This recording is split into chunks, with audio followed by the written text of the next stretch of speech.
ગઈકાલના તાસમાં આપણે 1 થી 4 પહેલું સમુચ્ચય, પછી વિકલ્પ, પછી વિરોધવાચક, પર્યાયવાચક અને પૂરકવાચક ત્યાં સુધીના સંયોજક આપણે જોયા હતા. આજે અવતરણવાચક, કારણવાચક, શરતવાચક, શરતી સમય, શરતી સ્થળ અને શરતી વિશેષણ વિશે અભ્યાસ કરીશું. બરાબર? તો કે અને જેમ કે સંયોજકવાળો જે વિભાગ છે એની અંદર લખો કે તમારો વિભાગ પાડેલા જ છે. બરાબર? અહીંયા સંયોજક લખેલું હશે, પછી એનો અર્થ સંબંધ લખેલું હશે બીજામાં, અર્થ સંબંધ, અને ત્રીજામાં ઉદાહરણ હશે. ત્રીજો વિભાગ ઉદાહરણ. એમાં જેમ કે અને જેમ કે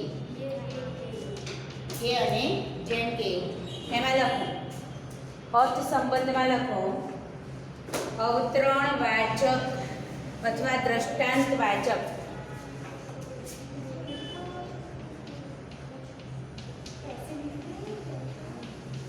અને દ્રષ્ટાંતવાચક. અવતરણવાચક અને દ્રષ્ટાંતવાચક. કેમ નથી લખતી? ઓકે, ઉદાહરણ લખો. એમાં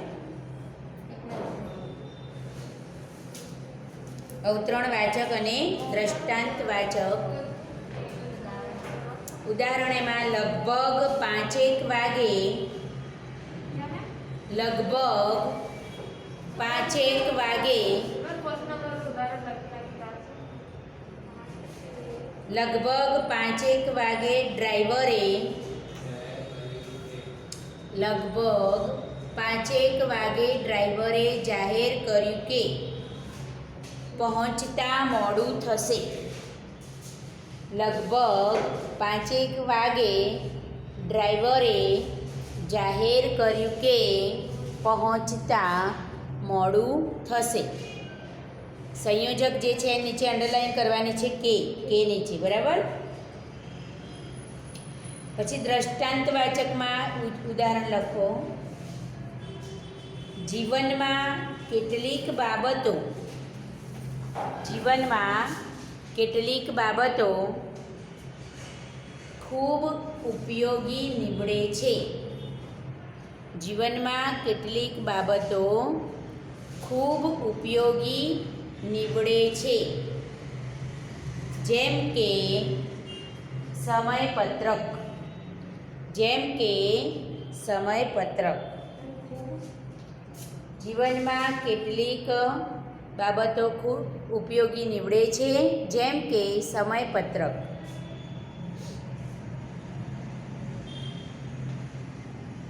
એના પછી સંયોજકમાં લખો કારણ કે. કારણવાચક વિધાન હોય ત્યારે કારણ કેનો ઉપયોગ થાય. કારણવાચક વિધાન હોય ત્યારે એટલે કારણ કે કારણવાચક અર્થ સંબંધમાં લખવાનું છે. એમાં ઉદાહરણ લખો. એ બધા તમારી સેવા કરવા માગે છે.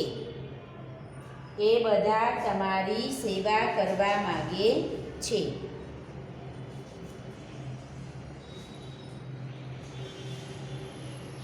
એ બધા તમારી સેવા કરવા માગે છે કારણ કે તમે ગાંધીજી જેવા લાગો છો. કારણ કે તમે ગાંધીજી જેવા લાગો છો.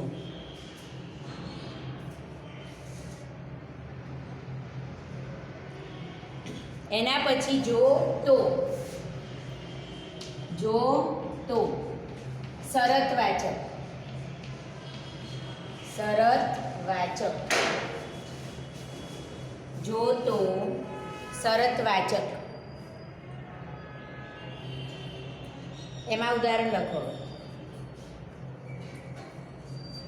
જો તમે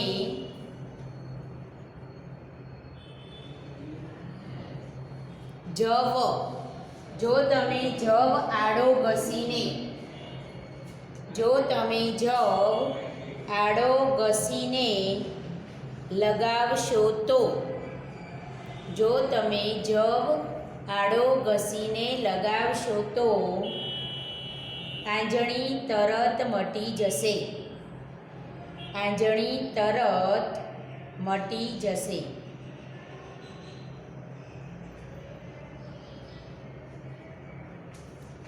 જો તમે જવ આડો ઘસીને લગાવશો તો આંજણી તરત મટી જશે. ત્યાર પછી જ્યારે ત્યારે, જ્યારે ત્યારે,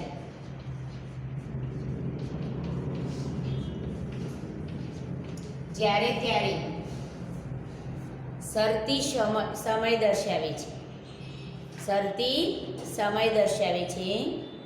એની અંદર ઉદાહરણ લખો.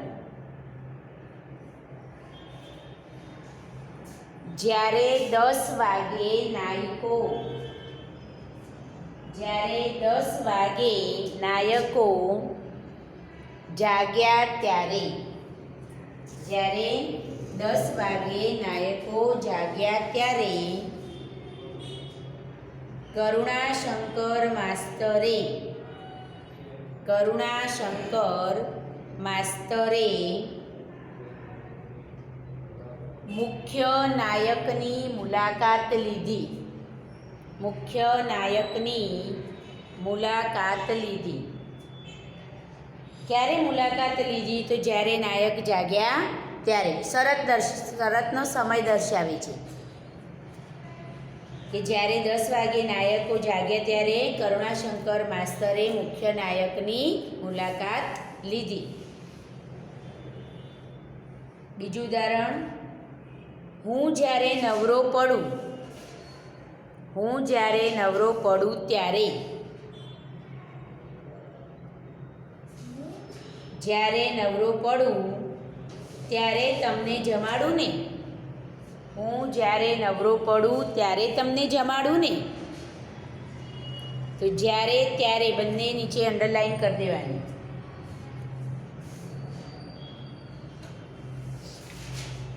ત્યાર પછી આવશે જ્યાં ત્યાં, જ્યાં ત્યાં.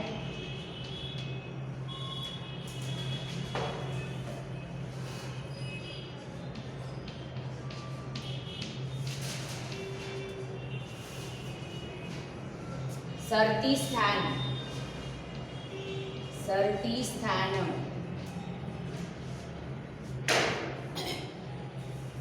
એમાં લખો.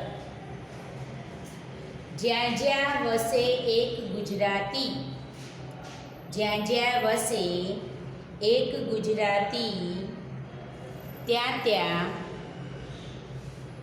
સદાકાળ ગુજરાત, ત્યાં ત્યાં સદાકાળ ગુજરાત. જ્યાં જ્યાં વસે એક ગુજરાતી ત્યાં ત્યાં સદાકાળ ગુજરાત. શું દર્શાવે છે? સ્થળ. જ્યાં ત્યાં એ સ્થળ દર્શાવે છે, બરાબર. જ્યારે ત્યારે શું દર્શાવે છે? સમય. બીજું ઉદાહરણ લખો. જ્યાં મેરેથોન જાહેર થાય, જ્યાં મેરેથોન જાહેર થાય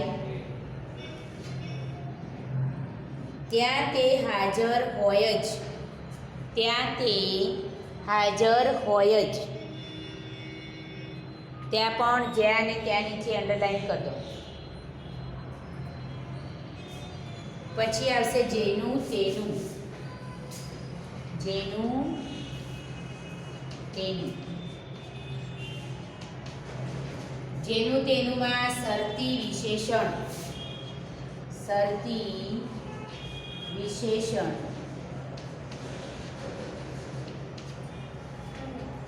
શરતી વિશેષણ.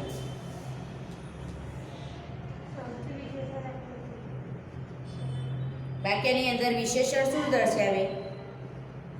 નામ હોય કે સંજ્ઞા હોય એની વિશેષતા દર્શાવે. તો અહીંયા શરતની વિશેષતા દર્શાવે. જેની ઉષા હશે ફેલાતી, જેની ઉષા હશે ફેલાતી, તેના તેજ પ્રફુલ્લ પ્રભાત, તેના તેજ પ્રફુલ્લ પ્રભાત, જેની ઉષા હશે ફેલાતી, તેના તેજ પ્રફુલ્લ પ્રભાત. ઉષા એટલે સવાર.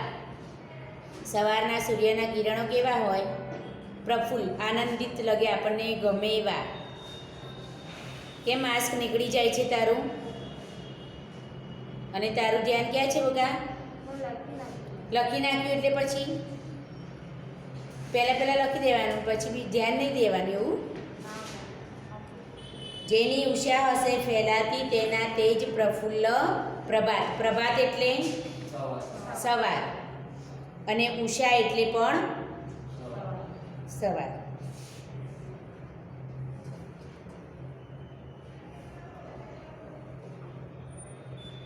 હવે જુઓ, કેટલાક ઉદાહરણ આપણે લખાવું ને, એમાંથી તમારે સંયોજક શોધવાના છે. પહેલાં આપણે જોઈ લઈએ. અહીંયા કે અને જેમ કે અવતરણવાચક કે દ્રષ્ટાંતવાચક વાક્યોની અંદર કે અને જેમ કે વપરાય છે. ત્યાર પછી કારણ કે, તો કારણ દર્શાવવા માટે. ત્યાર પછી જો અને તો શરતવાચક, શરત કરતા હોય કે જો તમે આવશો તો હું તમારે ઘરે આવીશ. બરાબર. પછી સમય દર્શાવે છે, જ્યારે તમે મારે ઘરે આવશો ત્યારે જ હું તમારે ઘરે આવીશ. શરત મૂકે ત્યાં સમય દર્શાવે છે. પછી જ્યાં તમે હશો ત્યાં હું હોઈશ, સ્થળ દર્શાવે છે. અને જેનું તેનું એ વિશેષણ દર્શાવે છે. બરાબર. તો આ પ્રમાણે જેટલા બી સંયોજકો આપણે જોયા, અને સંયોજક તરીકે વપરાતા જેટલા બી પદ છે, અને ને, છતાં, અથવા, કાં તો, કારણ કે, કેમ કે, છતાં પણ, પરંતુ, અર્થાત, એટલે, તેથી, માટે, કે, આ બધા શબ્દોને શું કરવાના? યાદ રાખવાના.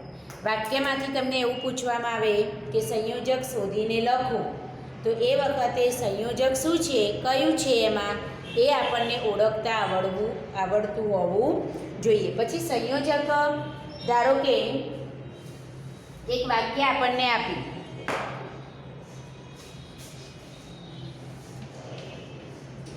મોહન અને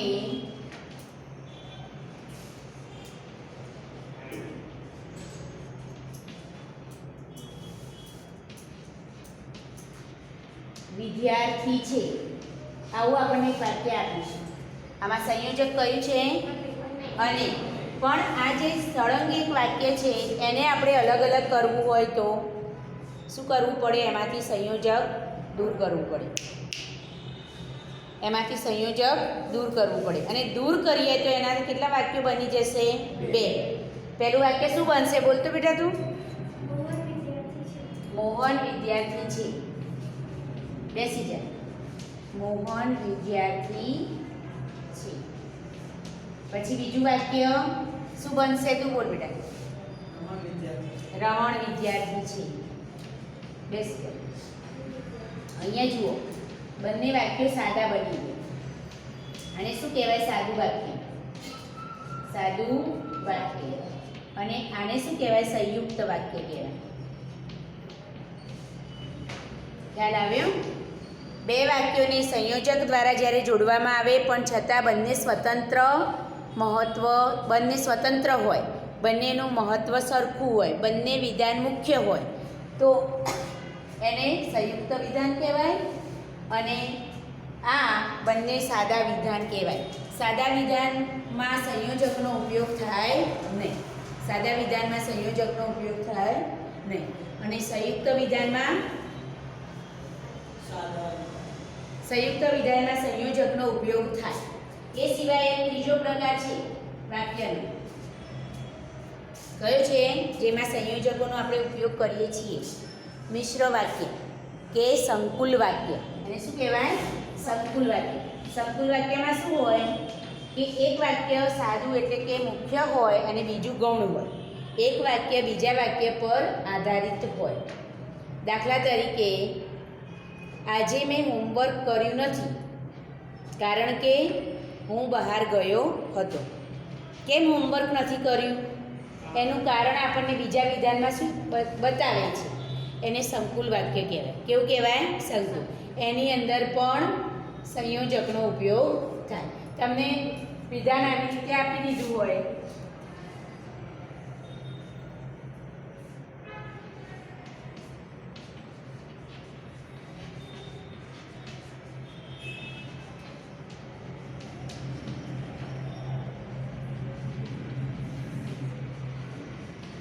આ કયા વાક્યો છે મને કહો પહેલા. સાદા છે ને.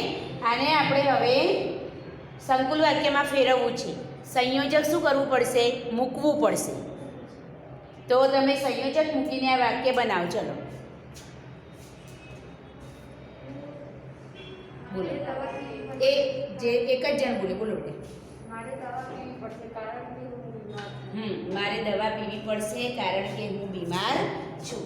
તો આ એક સંકુલ વાક્ય બની ગયું. જ્યારે સંયોજક મૂકીને સંકુલ કે સંયુક્ત વાક્ય બનાવો તો એમાં જે બંધ બેસતું હોય એ સંયોજક મૂકવાનું. આપણી પાસે સંયોજકવાળા જેટલા બી પદ છે એ બધા પદમાં એમાં બંધ બેસતું હોય એ મૂકવાનું. સંયોજક મૂકીને વાક્ય બનાવવાનું. અને સાદું વાક્ય બનાવવાનું હોય તો સંયોજક એમાંથી શું કરવાનું? દૂર કરવાનું. તો સંયોજક શું છે? સંયોજકોમાં કેવા કેવા પદ વપરાય અને સંયોજકનો વાક્યમાં કેવી રીતે ઉપયોગ થાય એની તમને સમજ હવે બરાબર પડી ગઈ હશે. બરાબર? તો હવે હું કેટલાક ઉદાહરણ લખાવું ને એનો મહાવરો તમારે જાતે કરવાનો છે. એમાંથી સંયોજક શોધવાના છે. ચલો લખો.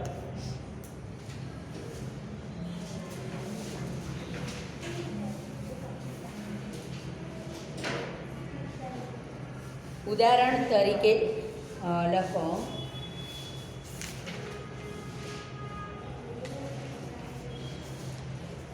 સાડી ખરેખર શોભે છે.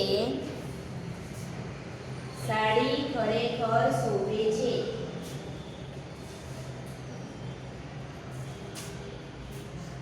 સાડી ખરેખર શોભે છે. પૂર્ણવિરામ. પરદેશમાં સાડીની પ્રતિષ્ઠા છે. બંને સાદા વિધાન છે એટલે અંતે પૂર્ણવિરામ મૂકવું પડશે ને. પરદેશમાં સાડીની પ્રતિષ્ઠા છે.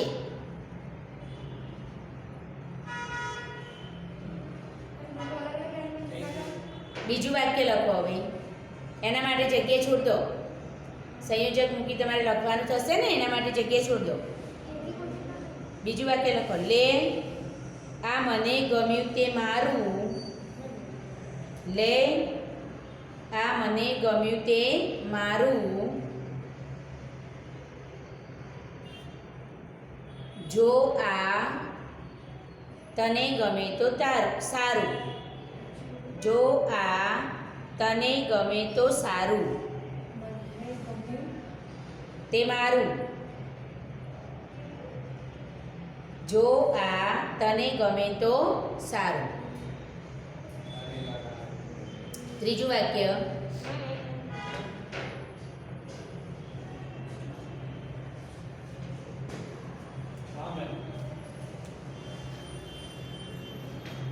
ત્રીજું વાક્ય લખો. હું મુઈ ભલે અભણ રહી. હું મુઈ ભલે અભણ રહી. પૂર્ણવિરામ. હું અય્યપ્પાને ભણાવીશ. હું અય્યપ્પાને ભણાવીશ. નામ છે. હું અય્યપ્પાને ભણાવીશ.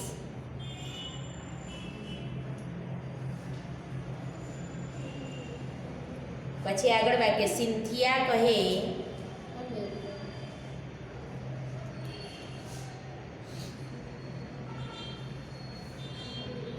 સિન્થિયા કહે અવતરણ ચિહ્નમાં લખવાનું. મારે બીજી એક મીટિંગ છે. સિન્થિયા કહે મારે બીજી એક મીટિંગ છે.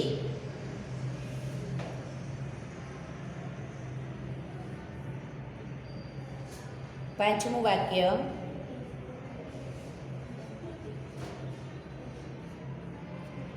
દરેકને ભાઈ સમજીએ.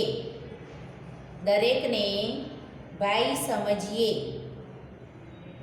કોઈનો ભાર ન લાગે. કોઈનો ભાર ન લાગે. ચલો એમાં સંયોજક મૂકી દો, પછી હું પૂછું તમને. સંયોજક મૂકી વાક્ય ફરીથી બનાવી દો.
થઈ ગયું?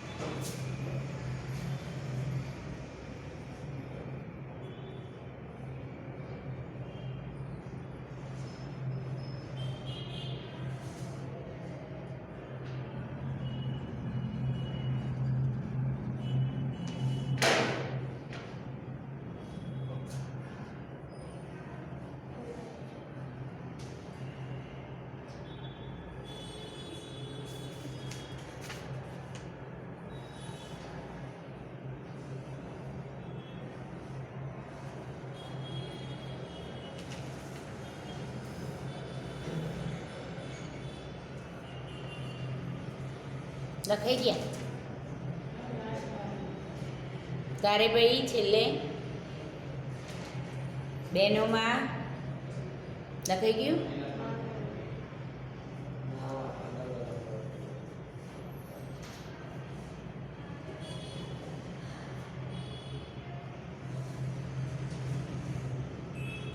પહેલું વાક્ય બોલો બેટા.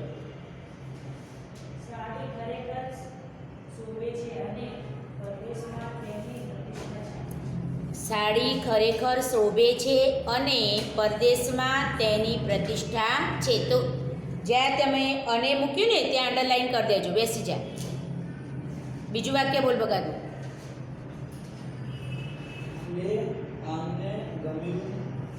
ફરીથી તું શું બોલ્યો? ભેગું. લે આ મને અલગ બોલવાનું છે. લે આમને નહીં. લે આ મને ગમ્યું તે મારું, પણ જો આ તને ગમે તો તારું. સરસ. લે આ મને ગમ્યું તે મારું, પણ સંયોજક કઈ મૂક્યું આપણે? પણ. ત્યાં અંડરલાઈન કરી દો. જો આ તને ગમે તો તારું. ત્રીજું વાક્ય બોલો તો. તું બોલ બગા.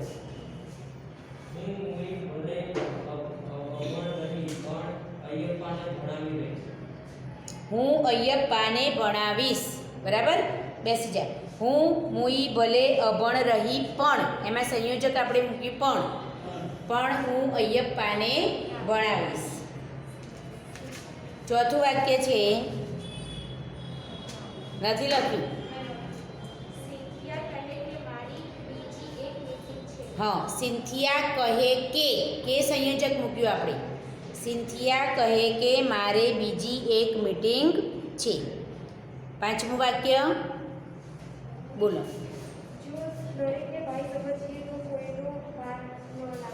જો દરેકને દરેકને ભાઈ સમજીએ તો કોઈનો ભાર ન